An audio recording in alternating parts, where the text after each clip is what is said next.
नमस्कार, विणास किचनमध्ये स्वागत आहे आपलं. चला, आज आपण ना मालवणी पद्धतीने समुद्राच्या खेकड्यांचा रस्सा तयार करूया. तर पहिले आधी खेकडे साफ करून घेऊया आणि खेकडे कसे साफ करायचे ते पण मी तुम्हाला दाखवते. तर मी इथे खेकडे ओतते एका प्लेटमध्ये. ह्याच्यात मला 4 लेपा सुद्धा दिलेल्या मच्छीवालीने, तर त्या आपण बाजूला करूया आणि खेकडे 2-3 वेळा धुवून घेऊया, कारण ह्या खेकड्यांवर ना वाळू आहे. ही बघा, दिसत असेल तुम्हाला.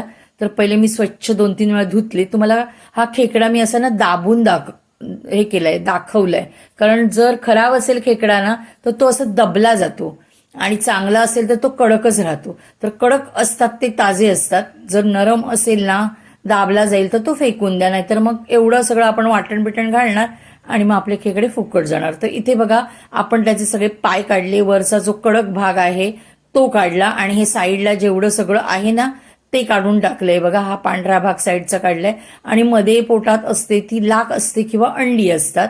तर परत एकदा अजून एक खेकडा तुम्हाला मी दाखवते. हे बघा, असे पाय सगळे काढायचे, हे बघा. आणि ह्याच्या पोटावर एक त्रिकोण असतो, तो पण दाखवते तुम्हाला.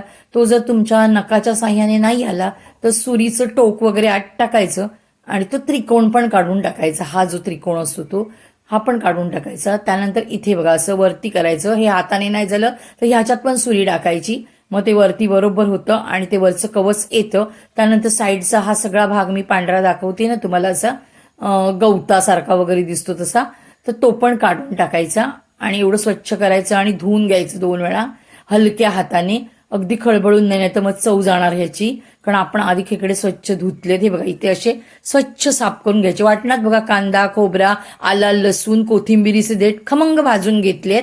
वाटणाचा व्हिडिओ आहे आपल्या चॅनेलवर. आणि हे आहेत खेकड्याचे पाय, ते वाटून घेतलेत. ह्याचं पाणी नाही जर घातलात तर अजिबात चव लागणार नाही. हे घातलात ना तर खेकड्याच्या रस्स्याचा जो स्वाद आहे, जी चव आहे ती दुगणी होते. तर इथे बघा, आपण कढईमध्ये कांदा टाकतोय आणि कांदा चांगला परतून घेतोय, फोडणी करतोय आपण तयार. कांदा परतल्यानंतर चांगला थोडासा तांबूस झाला चालेल, कच्चट ठेवू नका. कच्चट ठेवलात तर वास येतो कांद्याचा. तर इथे आपण हळद टाकतोय आणि आपला मालवणी एकच मसाला वापरतोय आपण. बघा इथे, तर जास्त मसाले आपण टाकत नाही आहोत. मालवणी मसाला आपला एकच काफी आहे. चिकन, मटन ह्याचे जे रस्से बनवतो ना, तर कोकणात हा एकच मसाला वापरला जातो. तर आता आपण वाटून घेतलेलं होतं ते पण टाकते. थोडंसं पाणी टाकलं मी, मसाला करपू नये म्हणून. आता वाटण पण टाकलंय आपण.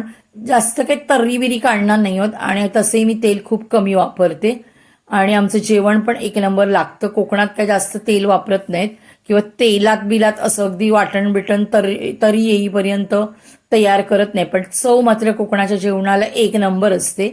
तर इथे बघा, मी सगळे खेकडे टाकलेत आतमध्ये, तेही छान असे परतून घेते. चवीपुरतं आपण मीठ पण टाकून घेऊया. तर असे खेकडे परतल्यानंतर आपण ह्याला शिजण्यासाठी जे पाणी लागेल ते पण टाकलं पाहिजे. तर पहिलं आपण टाकायचं खेकड्याच्या पायांचं पाणी आणि नंतर मग साधं पाणी थोडं टाकायचं, कारण मग जास्त पाणी होईल म्हणून आधी खेकड्याच्या पायांचं पाणी टाकून घ्यायचं. तर इथे बघा, मी खेकड्याच्या पायांचं पाणी टाकलंय असं व्यवस्थित आणि ढवळून घेते.